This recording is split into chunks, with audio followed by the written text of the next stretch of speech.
Kozhikode Feroke bus സ്റ്റാൻഡിൽ നിന്ന് 1 kilometre പിന്നിട്ടാൽ Karuvanthuruthy. ഈ കരുവന്തുരുത്തി റോഡിൽ 2 സ്ഥലങ്ങളുണ്ട്. ചിരിയുടെ പേരിലാണ് ഈ സ്ഥലങ്ങൾ അറിയപ്പെടുന്നത്. അതിന് പിന്നിലെ കാരണങ്ങൾ അറിയണ്ടേ? പോയി നോക്കാം.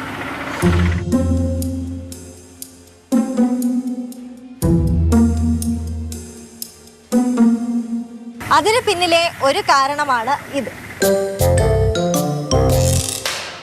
നിങ്ങളാണല്ലേ ഈ ബസ് സ്റ്റോപ്പിന്റെ പേരിനൊക്കെ പിന്നിലുള്ള ആള്?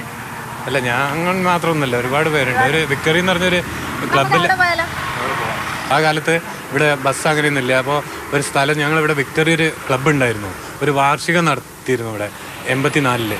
അപ്പോൾ വാർഷികം നടത്തുമ്പോൾ നമ്മൾ നോട്ടീസ് അടിച്ച് വിതരണമൊക്കെ ചെയ്തിരുന്നു. അപ്പോൾ എന്തിനടുത്താണെന്ന് അറിയണമെങ്കിൽ ഒരു സ്ഥലത്തിനടുത്ത് കരുവന്തുരുത്തി ഒരു സ്ഥലത്തിന് അപ്പോൾ അന്ന് ഇവിടെ ഒരു മരം ഉണ്ടായിരുന്നു. ആ മരത്തിന് മുകളിൽ പുഞ്ചിരി എന്ന് എഴുതിയൊരു ബോർഡ് വെച്ചിരുന്നു.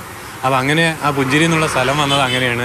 പിന്നെ ഇതൊരു ബസ് സ്റ്റോപ്പ് ഉണ്ടാക്കി കഴിഞ്ഞപ്പോൾ അതിനൊരു പേരിടണം എന്ന് പറഞ്ഞ് ഞങ്ങൾ അന്നേ പറഞ്ഞു. ആദ്യം ഉണ്ടായിരുന്ന ഇവിടെ ഒരു പുഞ്ചിരി എന്നുള്ള പേരിൽ അതിന് വേണമെന്ന് പറഞ്ഞു. അപ്പോൾ മറ്റവരൊക്കെ ഇഷ്ടപ്പെടാത്തതിൻ്റെ പേരിൽ അത് അങ്ങനെ അവിടെ നിർത്തി വെച്ചതായിരുന്നു. പിന്നെ 91 ഗൾഫിൽ പോകുന്നതിൻ്റെ തലേ ദിവസം ഇവിടെ രാത്രി ബോർഡിൽ പുഞ്ചിരി എന്ന് എഴുതി ഞങ്ങൾ ഗൾഫിൽ പോയി. അപ്പോൾ അതുകൊണ്ട് പിന്നെ ആ ഒരു പ്രശ്നം ഉണ്ടായില്ല. അങ്ങനെ പുഞ്ചിരി എന്ന് അങ്ങനെ നിലനിൽക്കുകയും ചെയ്തു. അപ്പോൾ എവിടെ പറഞ്ഞാലും ഈ പുഞ്ചിരി അറിയും. അപ്പോൾ കരുവന്തുരുത്തി എന്ന് പറയണ്ട, പുഞ്ചിരി എന്ന് പറഞ്ഞാൽ അത് കരുവന്തുരുത്തിയാണെന്ന് അറിയും. പുഞ്ചിരിയിൽ നിന്നാണല്ലോ പൊട്ടിച്ചിരി ഉണ്ടാവുന്നത്. അങ്ങനെ പേര് വരാനുണ്ടായതിന്റെ രണ്ടാമത്തെ കാരണം ഇതാണ്. പോളോട്ടേരിക്കല്ലേ? എവിടെയാ സ്ഥലം എന്ന് വെച്ചാൽ എന്താ പറയാ? പൊട്ടിച്ചിരി.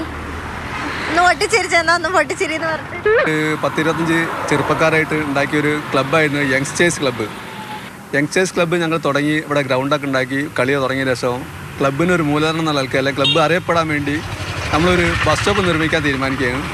അതിൻ്റെ അടിസ്ഥാനത്തിൽ ഇവിടെ മീറ്റിംഗ് കൂടുകയും ഈ പ്രദേശത്ത് പൊട്ടിച്ചിരി എന്നുള്ള ബസ് സ്റ്റോപ്പ് പേരിടുകയും ബസ് സ്റ്റോപ്പ് നിർമ്മിക്കുകയും ചെയ്തിട്ടുള്ളത്. ഏകദേശം ഒരു 30 വർഷത്തിന് മുകളിലായി നമ്മളിത് നിർമ്മിച്ചിട്ട്.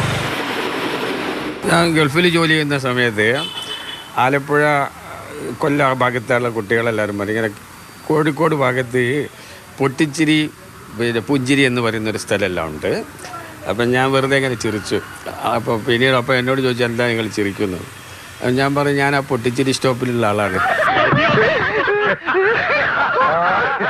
ഒരു നാടും നാട്ടുകാരുമൊക്കെ ചിരിയുടെ പേരിൽ അറിയപ്പെടുക എന്ന് പറയുന്നത് ചില്ലറ കാര്യമൊന്നുമല്ല അല്ലേ? അപ്പം ഈ ചിരി ഒരു ചില്ലറക്കാരനല്ല എന്ന് മനസ്സിലായി ഇപ്പോൾ. വിനോദ മൊറാഴയ്ക്കൊപ്പം നയൻതാര, മാതൃഭൂമി ന്യൂസ്, കോഴിക്കോട്.